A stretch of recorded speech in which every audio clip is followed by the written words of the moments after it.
Hello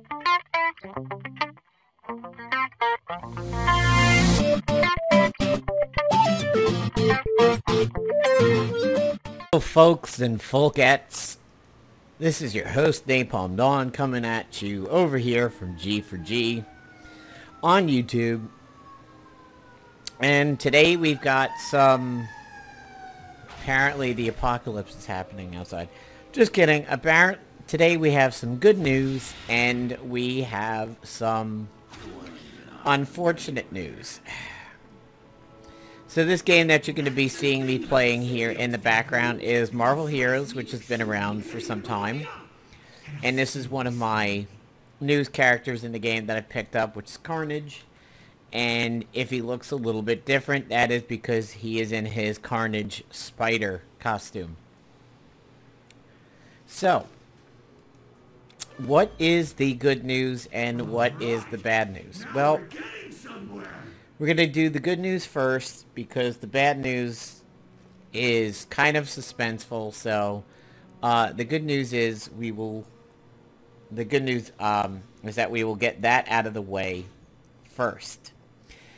So, the good news is that Saviors of the Multiverse, which is what we are going to call the rebirth game of Marvel Avengers Alliance over here, started to get really popular within the community pretty quickly. A Discord had sprouted up and a lot of people were starting to file into the Reddit. And we had a lot of discussions going on about what we would like to do with the game. People were working on the art to get rid of the Marvel coloration so that there would not be, intellectual property issues.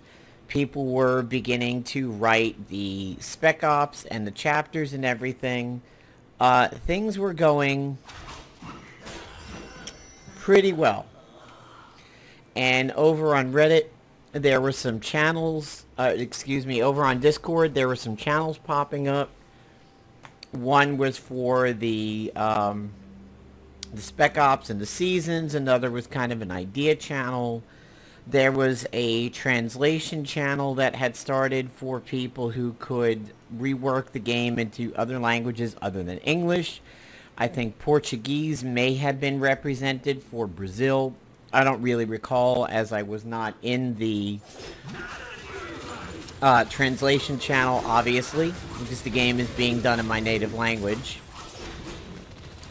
And things were looking really good. We had heard there was a little minor setback, that the alpha was not going to come out in September, but that it was going to be pushed back to October. Now, this was not particularly bad because,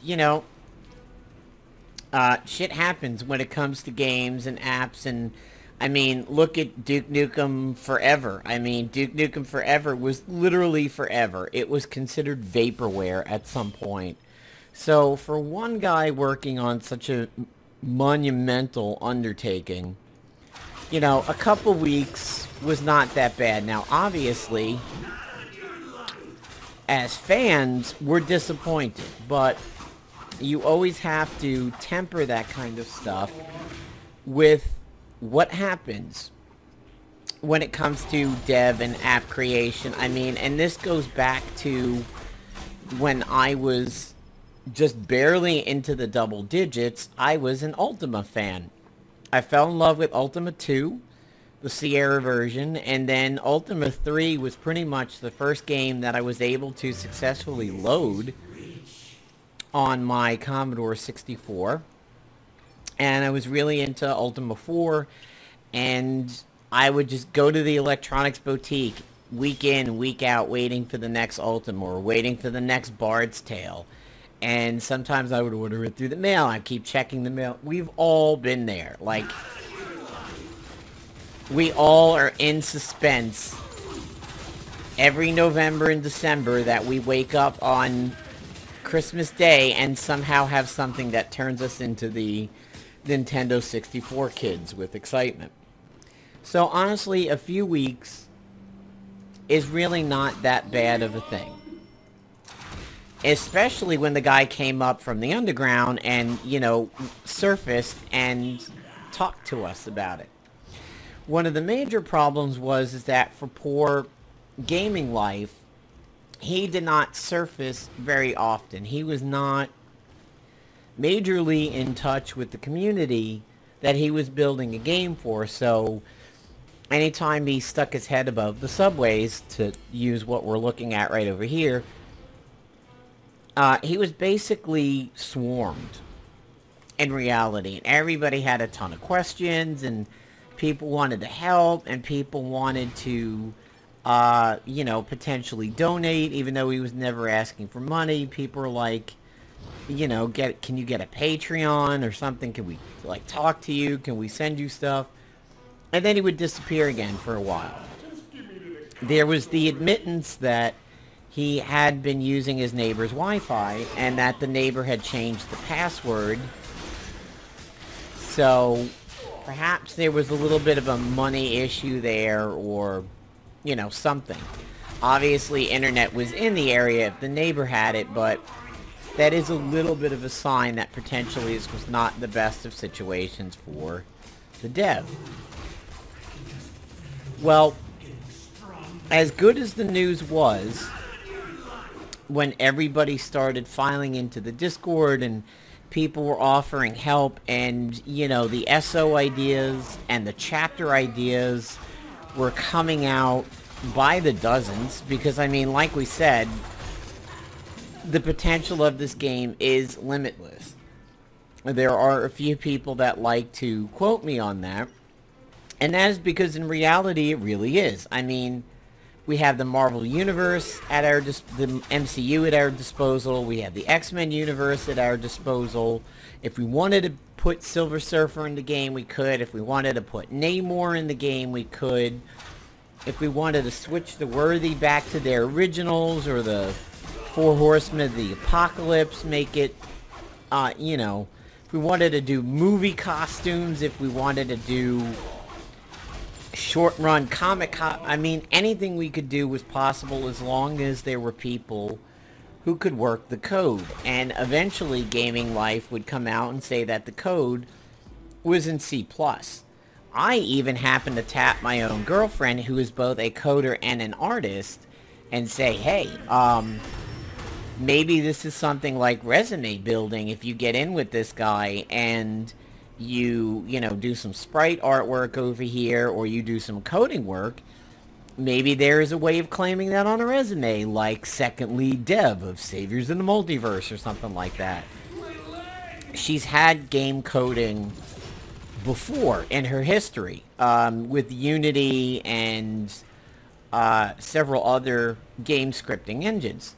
So things were looking very, very up. Sure, we wanted more out of Gaming Life. We wanted a more active spokes model, basically.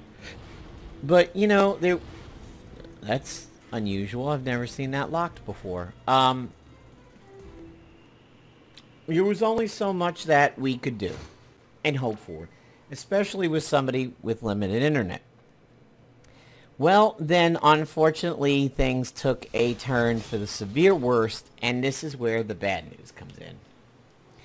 As good as everything was, unfortunately, the community was dealt a very serious blow just the other day when Gaming Life went completely underground. And this is what we look at now when we try to go into the Reddit for Saviors of the Multiverse or Multiverse Saviors. The Reddit has now been marked private. So here is how things began to spin out of control. The dev had posted an update that, unfortunately, he was one of the only people in his current household that could potentially be a breadwinner for the household. He's like, I've got a this that's doing that, a this that's doing that, a this that's doing this, blah, blah, blah. And basically it was a lot of discussion on what the other people in his household were doing that kind of disabled them from being the breadwinners, so it was kind of on him. He said the freelancing stuff isn't really taking care of everything. I need to go and work on finding a more permanent, more hours per day kind of job. And he said, unfortunately, this pushes things back to December-ish before anything real could kind of be revealed, because I'm going to have to be working and I can't spend time coding on this. So at the time that I saw the thread on it, everybody really wanted to help. I mean, it was like Hurricane Saviors of the Multiverse. People wanted to chip in. People were like, what is it going to take, you know? And then some questions started filtering in. Well, can you release the code that you have now so somebody who codes can pick it up? This is where I last saw that particular Reddit. This is where I last read, and then I went to bed, and I woke up today, and apocalypse had happened. Not the apocalypse that's coming to Marvel Future Fight, but the apocalypse of the game that we had been so pinning our thread, you know, our hopes on over here. Unfortunately, we don't exactly know what happened. We don't know what the reasoning was. I think some people began to comment like, just like we thought, it's a bamboozle, it's a shim-sham, flim-flam. Have we all been hoodwinked? Now, a lot of people have defended the case that it is not, due to the fact that, well, it's not like he got any money. If you look back on the old Avengers Alliance wiki, there was a guy who posted probably maybe about a half a year ago to 3/4 of a year ago, saying he knows of a Russian dev that wants to rebuild the game, but he wants $1,000 to do it. That was shady as fuck. And anybody who would have given in to that, here's an email from a Nigerian prince that I want to share you. Here's a bridge in Jersey that I want to build for you. Here's some swamplands in Florida that I want to sell you at a really good price. No offense to what Florida's gone through with Hurricane Irma. That's not related to the hurricane. It's just an old wool over your eyes joke. Anyway, people began to suspect the bamboozle or a hoax. And I did not really subscribe to that opinion because he had nothing to gain from it. He had some notoriety in a limited community, and that's it. I mean, he could be a complete troll and know that he was getting the hopes up of a very dedicated and loyal community, only to let them down, but he really didn't gain anything. And if he wants to work under that name ever again, he would be in jeopardy if it was, in fact, a bamboozle. So that's what a lot of people thought. For me, I didn't necessarily subscribe to it. Now, the biggest question is posed by Future Torch over here. He was just asking for placeholder graphics a day or two before the crisis, and I started thinking it was BS that he postponed the alpha, and now everything is on hold. And a lot of people began to kind of pick up with this idea and run with it going, how do you have a crisis one day that wasn't there the day before? And I can tell you from seeing it with other people and having lived it in my past many, many years ago, yeah, it really can happen. I mean, a prime example for me was right around Christmas. I got that one final parking ticket near my job downtown that got my car booted. And when I found it, that place was already closed for the night. So I had to take a taxi home. And then I had to drive my motorcycle to work in December-ass temperatures in North Carolina the next day. And I had to try to pay to get the car unbooted. So if ends are a little tough to meet at that time, and now you got to pay all your parking tickets at once, otherwise you don't have a car, otherwise you're not visiting your family for Christmas, otherwise you're not getting your then girlfriend anything. Yeah, crises can go from one day being a little tough to shit, we got to fix this. And when people haven't gone through that, I think it's very easy to not understand how that happened. So, yes, I can believe a financial crisis, unfortunately, can change its light very, very quickly. Unfortunately, before the sub was set to private, there was a deletion or censorship of give me the source code and hey, we've been bamboozled. These threads had gotten deleted before the Reddit had gone private. So that means there was some potential reaction to the, hey buddy, like, why are you going underground like this? We don't understand and we don't get it. Unfortunately, the gaming community on the net as a whole has become ridiculously dramatic in the last few years. We can see it with Sock Puppet and Gaming Flipper, gaming asset flippers on Steam. We can see it with the very publicized issues of games like Aliens, Colonial Marines, and No Man's Sky. We can see how upset we get when a 4-year-old game with a very loyal fan base just disappears overnight. Well, not overnight. I mean, we had a month, but the decision was overnight.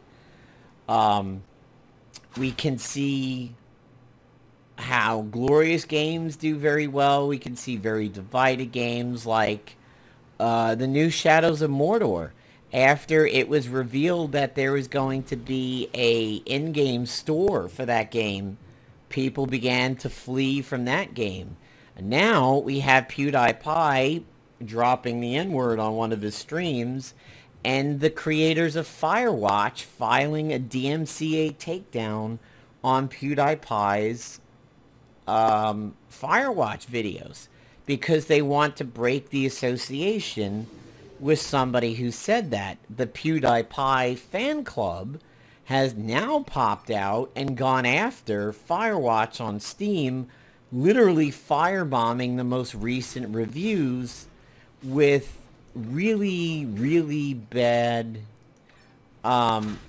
reviews of it. And you can see it because, like, the last sets of reviews are all like 0 hours on record, whereas all the people who have had 1 and more hours of playing the game have rated the game positively. So you see a mobilization of communities now in games, and games in general have become way more dramatic.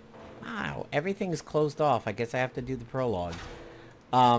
Everything is way more dramatic than it used to be, unfortunately. So, to have this kind of a situation, to have the community react the way that it has, where some people do suspect the hoodwink, flim-flam, shim-sham, bamboozle hoax.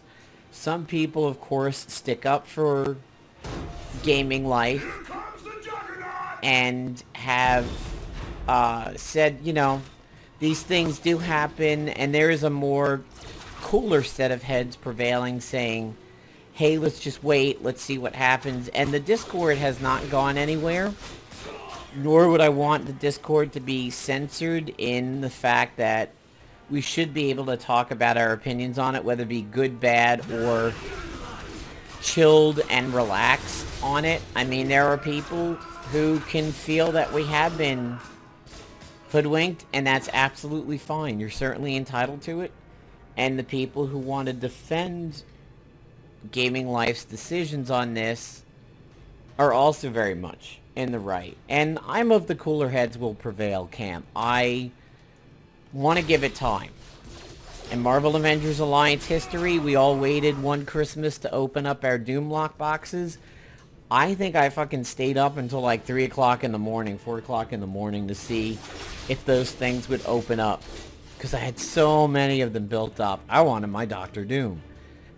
We may have that upon us again, where we just have to wait until the holiday season and see what happens. But until then, if you are one of the people working on the art, the sprites, the plots, the reworked names and everything like that, by all means, continue to do so. By all means, if you had the information for the Discord that we are in, go ahead and continue to pop in there and just do everything like we were prior to this bad news. Hopefully, come the winter, things will have settled in for the dev, and he can perhaps resume where he left off. And honestly, if you think about it, if we have everything in place to welcome his involvement back to the game, we will have a host of material waiting, and it could very well accelerate the game getting into our hands in a playable state. If he's like, hey guys, I'm back, and we have hours upon hours of work that have been built up and waiting for him, like the sprites and the plot of the new Spec Ops and new Season 3 and everything, we're good to go. So, I'm sorry to be the bearer of bad news, but let's all take a breath, let's calm down, and let's give it time and see what happens. For those who have contact with him, don't pester him, don't bug him, don't force money down his throat, for gifts and everything like that. Don't beg for the code. Just chill out. Let this guy do what he's going to do, and we'll see. And we will revisit the topic in a little while and see if prevailing opinions have changed. So, I'm Napalm Dawn signing off here within Marvel Heroes and Carnage. And let us just sit here and hope beyond hope that Saviors of the Multiverse does resurface, and this does not go the way of several other attempted reboots of MAA have gone. Peace out, everybody.